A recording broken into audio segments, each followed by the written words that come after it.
Si estás empezando con el ESP32, seguramente ya te pasó alguna de estas cosas. Conectaste todo exactamente igual que en un tutorial y no funcionó. El programa no carga, no aparece el puerto COM, el Wi-Fi nunca conecta, el sensor devuelve cualquier cosa, o peor todavía, pensaste que la placa estaba rota. Y lo más curioso es que en la mayoría de las veces el problema no es el ESP32. Todos los que trabajamos con esta placa pasamos por exactamente los mismos errores. Y si hubiera sabido estas 10 cosas cuando empecé, me habría ahorrado horas o incluso días de frustración. Así que en este video voy a mostrarte cuáles son esos 10 errores, por qué ocurren y cómo evitarlos para que puedas avanzar mucho más rápido. Comencemos. Este probablemente sea el primer error que comete todo principiante. Entramos a Mercado Libre, AliExpress o cualquier tienda de electrónica y buscamos simplemente ESP32.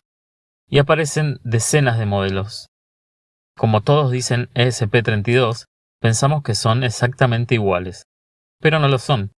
Aunque todos pertenecen a la misma familia, cambian muchas cosas. Cambia el procesador, la memoria, los pines, las funciones, la velocidad. Incluso algunos tienen un solo núcleo y otros dos. Entonces empezamos a seguir un tutorial hecho para un modelo diferente.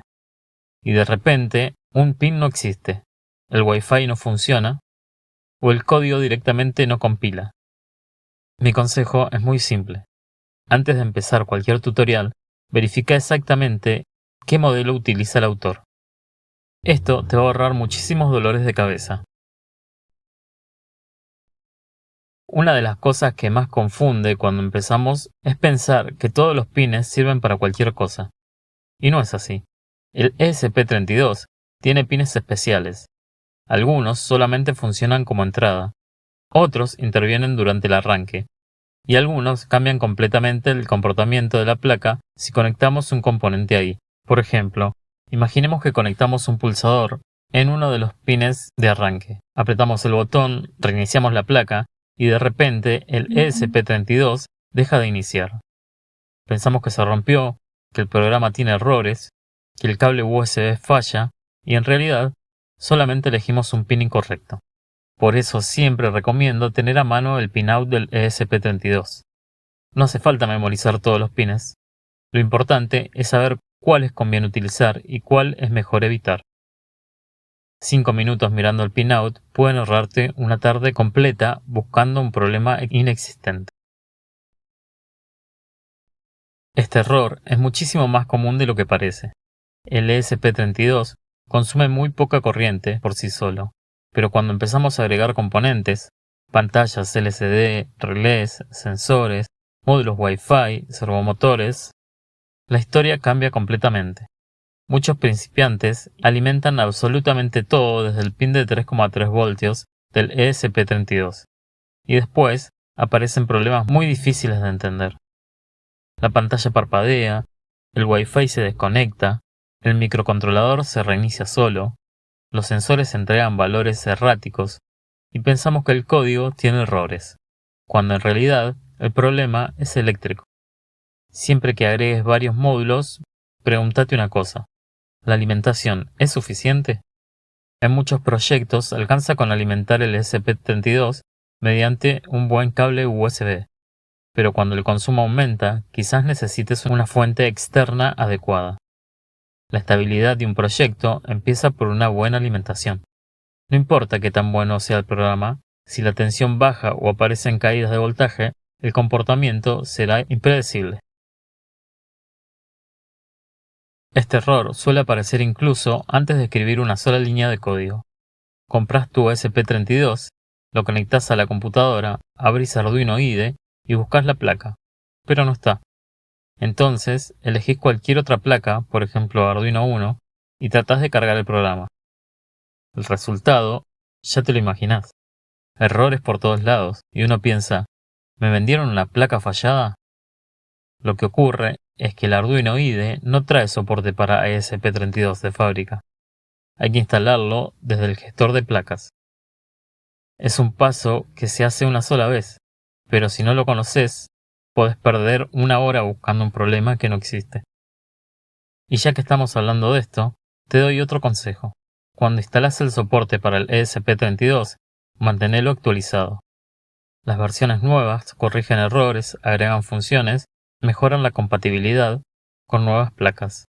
Muchas veces alguien comenta que un programa no funciona y simplemente está utilizando una versión muy antigua del paquete de placas. Este error parece insignificante, pero puede volver loco a cualquiera. Supongamos que tenés un ESP32 DevKit. Sin mirar demasiado, seleccionas otra placa parecida. Después compilás, el programa carga, pero el Wi-Fi no funciona, o el Bluetooth desaparece, o directamente el ESP32 se reinicia constantemente. Y empezás a revisar todo el circuito, cuando en realidad el problema está en un simple menú. Siempre verifica dos cosas antes de subir un programa. Primero, que elegiste el modelo correcto. Y segundo, que el puerto COM sea realmente el de tu ESP32. Te aseguro que más de una vez vas a resolver el problema simplemente revisando esos dos datos. Internet está lleno de ejemplos, y eso es fantástico.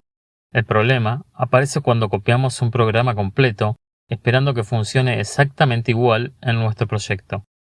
Cambiamos un sensor, utilizamos otro pin, tenemos otra pantalla o una biblioteca diferente, y de repente aparecen errores.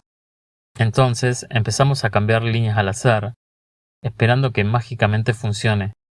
Eso solamente empeora las cosas. Mi recomendación es otra.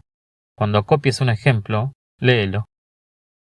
Aunque no entiendas todo, trata de descubrir para qué sirve cada parte, dónde se conecta el Wi-Fi, dónde lee el sensor, dónde imprime los datos, porque el día que aparezca un problema, y te aseguro que va a pasar, vas a saber exactamente dónde empezar a buscar.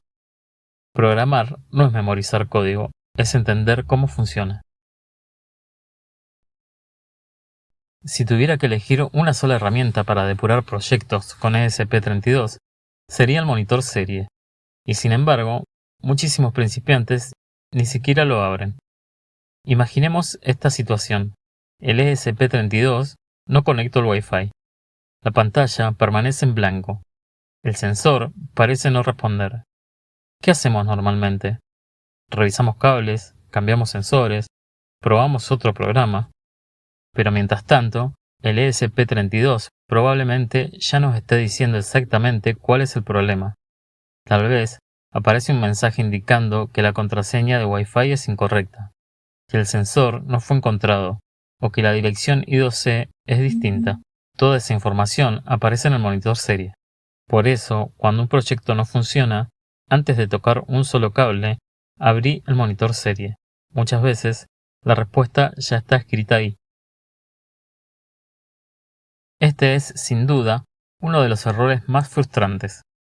Estamos convencidos de que el problema está en el programa.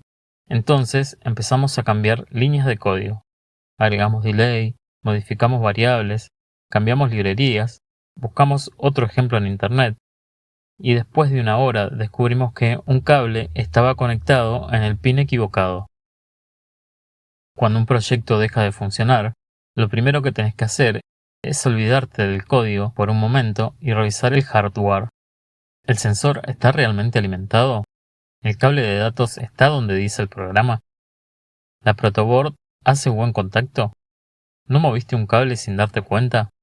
Muchas veces, el problema no está en la programación, está delante de tus ojos. Antes de modificar una sola línea de código, revisa todo el circuito de punta a punta. Y más de una vez encontrarás el problema en menos de un minuto.